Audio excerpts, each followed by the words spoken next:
नमस्कार दोस्तों, राजनीति की चाणक्य चैनल पर दोस्तों आपका स्वागत है। मैं उदय कानोड़ पुनः आज आपके बीच में आया हूं।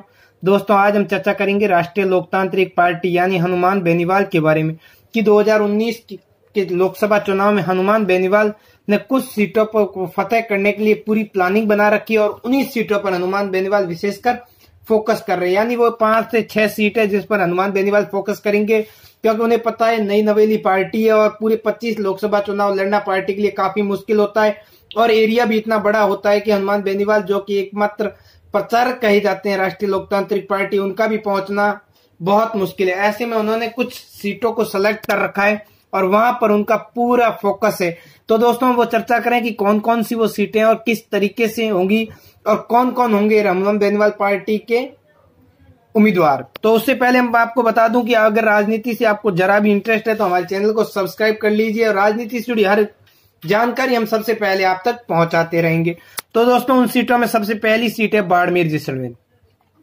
कयास ये अलग है। राजनीतिक जानकारों का मानना है कि जाट बाहुल्य सीट से इतिहास के अंदर पहली बार ऐसा होगा कि जाट समुदाय को भाजपा और कांग्रेस टिकट ना दे। यहाँ पर कांग्रेस मानवेंद्र सिंह जसोल को टिकट देने जा रही है और भाजपा कर्नल सोनाराम चौधरी का टिकट काट सकती है और उनकी जगह किसी भी SC ST या फिर जनरल कास्ट के व्यक्ति को टिकट दिया जाए ताकि मानवेंद्र के वोटों में ज्यादा से ज्यादा ध्रुवीकरण किया जाए, क्योंकि उन्हें पता है कि यहाँ पर जाट समाज से विशेषकर कर्नल सोनाराम चौधरी को टिकट देकर वो पूरा माहौल नहीं खराब करना चाहती। वो पिछले चुनाव की तरफ फिर माहौल बने और मानवेंद्र सिंह जसोल आराम से जीत जाए, ऐसा भाजपा होने नहीं देगी। ऐसे में हनुमान बेनीवाल यहाँ पर उम्मीदवार राम बेनीवाल को मैदान में उतार सकते हैं और एक पूरी इस जाट बाहुल्य सीट में जाट वोट बैंक को एकत्रित कर लें तो ये सीट आराम से निकालने में भी कामयाब हो सकते हैं। तो दोस्तों दूसरी सीट है जोधपुर।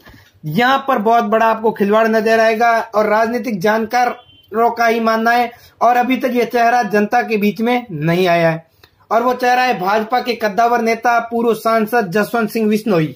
बाबू साहब भैरू सिंह की खोज रहे जसवंत सिंह बिश्नोई इस समय हाल ही में भाजपा से नाराज चल रहे हैं और कुछ समय पहले उन्होंने अशोक गहलोत से मुलाकात भी की थी और कहा यह था कि अशोक गहलोत उन्हें टिकट दिलाने में कामयाब रहेंगे, पर मुश्किल नजर आ रहा है क्योंकि यहाँ पर अशोक गहलोत के पुत्र वैभव गहलोत का चुनाव लड़ना लगभग तय और सिंगल नाम पैनल पर खड़ा है। तो ऐसे में जसवंत सिंह बिश्नोई को टिकट मिलता हुआ नहीं देख रहा है और जसवंत सिंह बिश्नोई यहाँ से चुनाव लड़ना चाहते हैं। बेनीवाल भी यहाँ पर जसवंत सिंह बिश्नोई को टिकट देकर जाट और बिश्नोई समाज के वोट बैंक को एकत्रित करना चाहेंगे और SC ST के जो कि उनका एक नारा था SC ST मुस्लिम, उनके वोटों को साथ आराम से ये सीट निकालने की कोशिश करेंगे और इसमें पूरी मेहनत में लगे हुए हैं। जयपुर ग्रामीण यह एक जाट बाहुल्य सीट है। यह भी यहाँ पर वो छात्र नेता रणदीप सिंह चौधरी को उतार सकते हैं। कहा जा रहा है कि इनको लेकर युवाओं में, जयपुर के विशेषकर युवाओं में काफी क्रेज बताया जाता है। चौथे नंबर पे खुद बेनीवाल चुनाव लड़ सकते हैं नागौर से। अगर बेनीवाल चुनाव नहीं लड़े तो इसकी जगह पर किसी SC ST समुदाय के व्यक्ति को टिकट दिया जा सकता है। बीकानेर ये आरक्षित सीट है, यहाँ से SC ST के टिकट दिया जाएगा और यहाँ पर पूरी फोकस रहेगा सीट का। और सबसे बेनीवाल के लिए सबसे जो मुश्किल में सीट इस समय फंसी हुई है और वो है कि जो उम्मीदवार आएंगे भाजपा कांग्रेस, उन पर डिपेंड करता है कि वो सीट बेनीवाल निकालने में कामयाब रहेंगे या उस पर फोकस करेंगे या नहीं। तो वो सीट है चूरू। चूरू से बेनीवाल चाहते हैं कि अगर रामेश्वर डूडी को कांग्रेस उम्मीदवार नहीं बनाती है तो वह वहां से अपना कैंडिडेट खड़ा करेंगे। हो सकता है कि रामेश्वर डूडी की नाराजगी का फायदा राष्ट्रीय लोकतांत्रिक पार्टी को मिले और पार्टी वहां से जीतने में कामयाब रहे। तो दोस्तों ये 5 सीटें थी जिन पर एकदम अर्जुन के वो आग के निशान की तरह बेनीवाल के भी पूरा उस पर फोकस है। अब देखना यही है कि बेनीवाल लोकसभा सीटों में कितनी सीट निकालने में कामयाब होते हैं। दोस्तों आपको क्या लगता है? मुझे भी यही लगता है कि कम से कम 2 या 3 सीट निकालने में कामयाब हो सकते हैं। धन्यवाद।